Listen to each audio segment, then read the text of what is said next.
Thanks to the support as a channel member, Kenny Gray. Two absolutely enormous matches today that effectively make or break our season, although at this point it's pretty hard to break our season considering we were supposed to finish mid-table.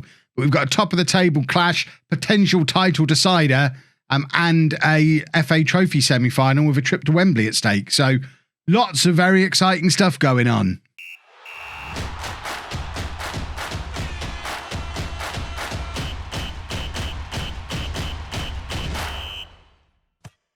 Hello and welcome to part 16 of Non-League to Legend. I'm Kevin. Coming up on today's episode, we have that league game at home against Torquay in the National League, and then the second leg of the FA Trophy semi-final in the triple threat match against both Dagenham and Redbridge. Since you were last with me, as you can see, we've won lots of football matches, including one where Martel Taylor-Crossdale got 4 goals in a game against Eastleigh. And after not writing him off in the last couple of episodes, he has started to come good.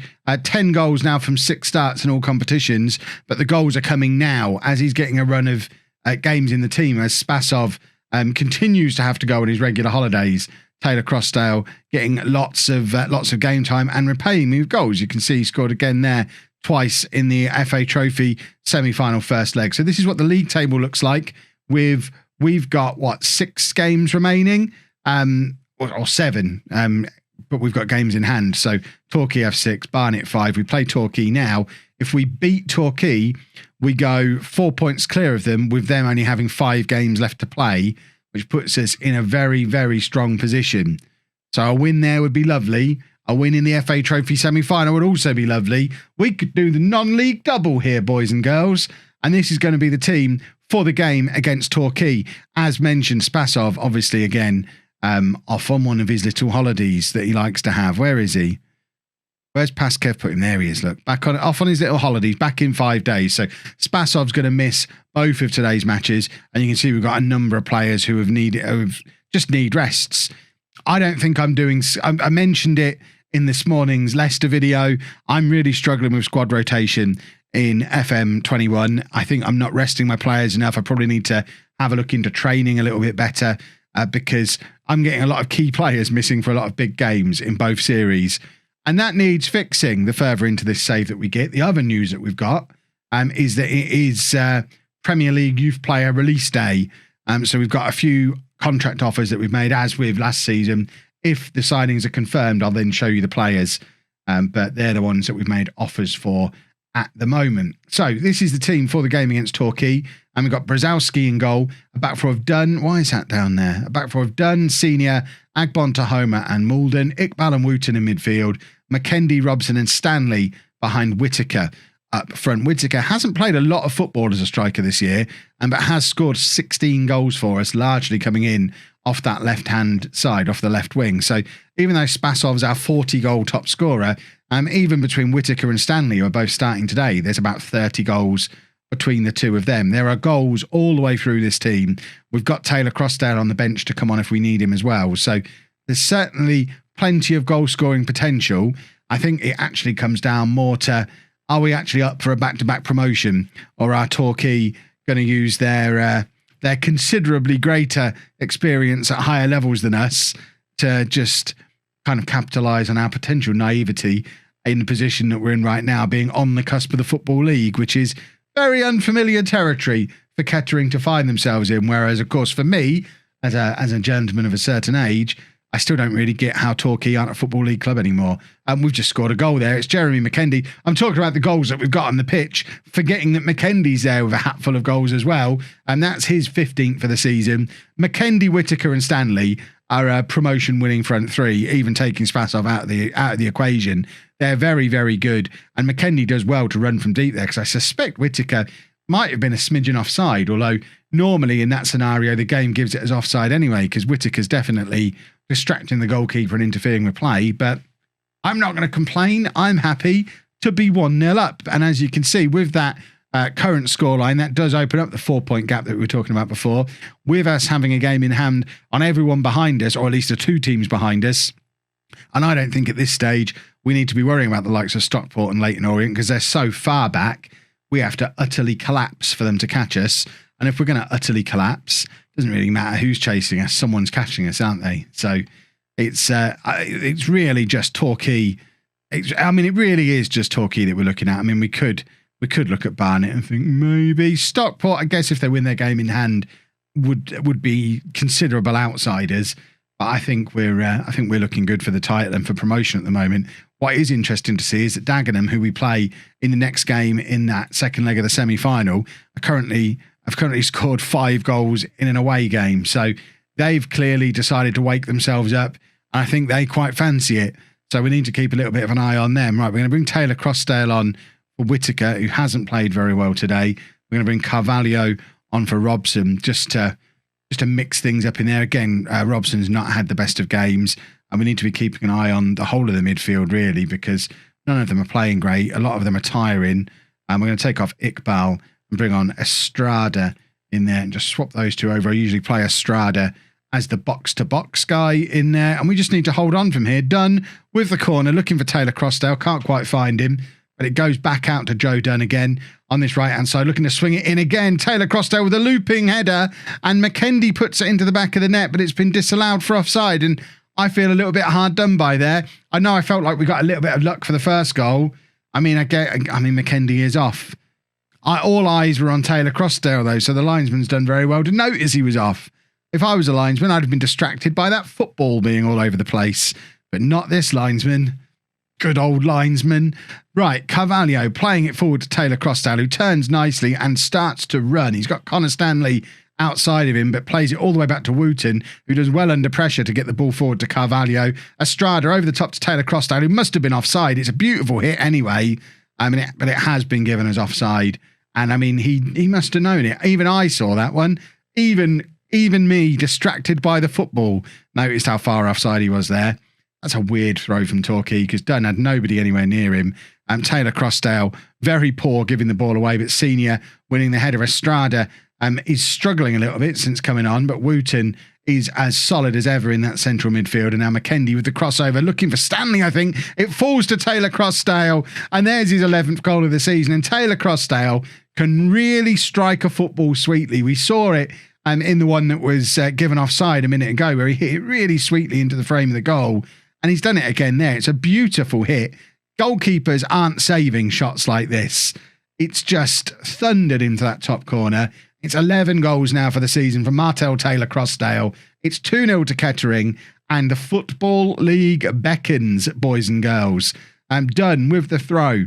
McKendy's just going to hold the ball up nicely, plays it back to Dunn, and we're trying to release Taylor Crossdale again here, who's run from deep. He's got absolutely nobody supporting him, but we know how hard he can hit it, and he's a little bit unlucky that it's gone just the wrong side at the foot of that far post, because he definitely fancies another one here. Taylor Crossdale is hitting proper form at exactly the right point of the season, with Spasov struggling for fitness as he has done all year. Taylor Crossdale has just stepped into the void, and we're not missing Spasov at all. Carvalho back to Estrada, who plays it out to McKendy. But again, from Estrada, it's nowhere near the player he's actually aiming for.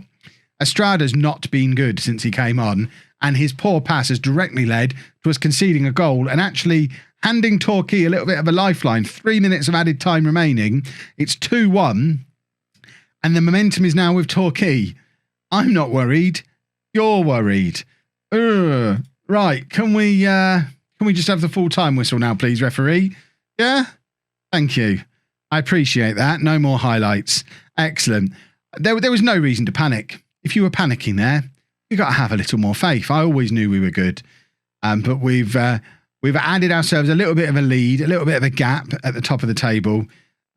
We've got another player struggling with fitness. It's just constant. They're all playing. I mean, Zidane Iqbal's not even played that much football this year. I don't think. I wouldn't consider, look at all the games he's going to miss. I wouldn't consider him a nailed. He's only started 22 games. Because this is the thing with having such a young squad. And I'm noticing it more in FM21 than I have in previous versions. Because we've got so many youngsters in their first season of football, like Iqbal, I'm confused about how he's tired. How many games in a row has he now played? I mean, he's getting rested. I'm rotating him. But he's still playing too much football, clearly. I mean, that's a picture of rotation there. But it wasn't enough. Let's go and book us Why am I looking up there? Let's go book a spot at Wembley. So a few changes for the Dagenham game then. Alfie Payne returning to the squad to play alongside Wooten in midfield. Taylor Crossdale is going to start up front with Whittaker dropping down to the bench, and Roos comes in on the right-hand side for Stanley, who is another one who's picking up tiredness, so he can drop out and have a little bit of a rest. At the back, we're going with Stewart, Mayunga, Hobson and Malden, again in the interests of trying to avoid having to send any more players on holiday. As soon as they're not at 100% fitness, I'm dropping them. I will figure out a way to sort this out for FM21. At the moment, it is very much hit and miss. If a player looks like they're tiring, get them out of the team. But sometimes they'll still have to go on holiday. Maybe I don't need to send them on holiday. Who knows? But fitness, I'm struggling with. And I think part of the problem we're going to have with Kettering is the fact that we are still part-time, playing amongst lots of full-time clubs. We're only training twice a week, so I can't even fiddle around with the training too much. Not that I necessarily would anyway, because we've only got 6 sessions a week across 2 different days. It might even only be 4 sessions. I think as a part-timer, you only get 2 slots a day rather than the normal 3. We've won a penalty here. That's a generous one because he just touched inside the area and was edging away again. But a penalty is a penalty, and Alfie Payne has a chance to put us 1-0 up and does. 1-0 on the night, 4-2 on aggregate. Wembley awaits, boys and girls. Our captain, our leader, Alfie Payne, has a goal from the penalty spot. And now we just need to not mess up from here. We've got the 2-goal lead. As far as I'm aware, away goals are meaningless in this competition. So we don't need to worry about the fact Dagenham have got 2 and we've only got 1 of them. We just need to make sure that overall we stay in a position where we've scored more goals than them across the 2 matches. You know how football matches often work. That was a poor attempt from Dagenham. And are we happy for them to have poor efforts like that all day long? We've had 1 shot and it was the penalty. We have now had a second shot. But of course, because penalties are so weighted heavily towards XG, we do have the higher XG at the moment. Although, like I say, if the penalty hadn't been given, it wasn't ever leading to a goal or probably even a shot.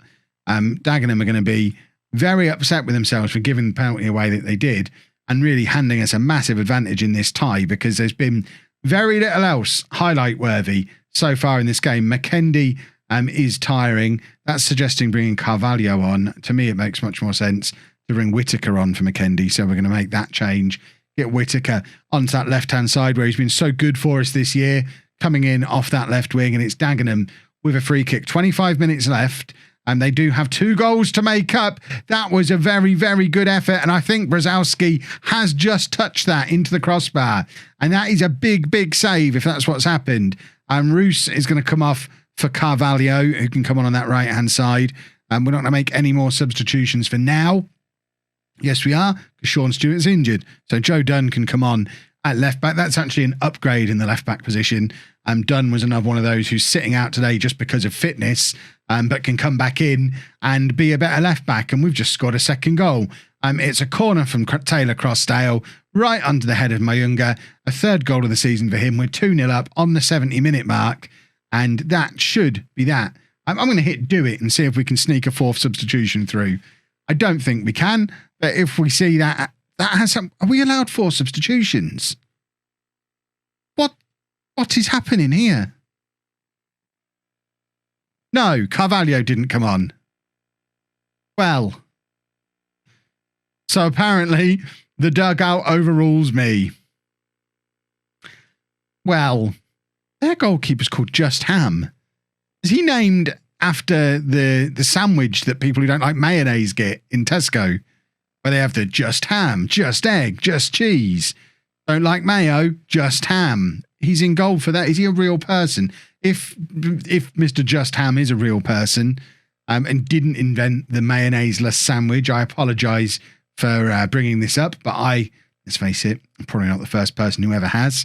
But what a name. I kind of want to sign him. Just Ham. What a name. Right. Senior getting the tackle in there. Is that Longalo as in our left back, Longalo, playing for them? Is there no not playing against the parent club here? Or is there another Longalo? Did I even loan him out? I need to see if we've got one of our players playing against us today with a spot at Wembley at stake. Alfie Payne with the corner. Mayunga's there again, but this time can't keep his header down. Where is he? I'm sure I saw a Longalo in their team. Is there a Longalo in our team? Am I going mad? Is there no Longalo? He's there. That can't be our boy. It's not. It's a different Longalo. I'm going to say, I didn't think I'd loaned mine out. I'm the worst manager in the world. Oh, I don't even know. I don't think we've loaned him out, but I was very ready and willing to be upset about it if we had. It's 2-1 on the night, 5-3 on aggregate. We should still have enough to get through to the final.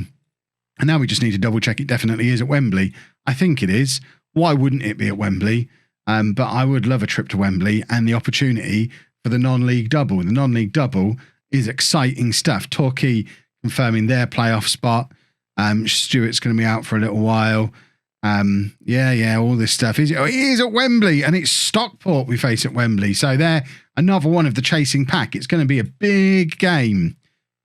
And that's going to be, it could conceivably be my final game at Kettering. See, this is one of those situations now. If a big club comes in for me now and offers me a job, you can guarantee I'm saying end of the season. Because in real life too, I want to go manage my team at Wembley. You don't get many opportunities for that in your career. That's worth more than money. So we're guaranteed to be at Kettering till the end of the season now because I am managing us for the FA Trophy final at Wembley and hopefully doing it as a Football League team as well, which will be fantastic. And that probably won't be tomorrow because tomorrow we'll finish off the league season and we'll do the FA Trophy as a standalone episode the day after before we get into the transfer special. So tomorrow's video will likely be wherever we can win the league. It might even be the last 2 games of the regular season. We might come back a little earlier if we're in a position to win the league, or even earlier if we bottle it and it all falls apart. Who knows? If you've enjoyed that, please make sure you leave a nice big thumbs up on there for me. Subscribe to the channel for daily Football Manager videos. And thank you very much for watching.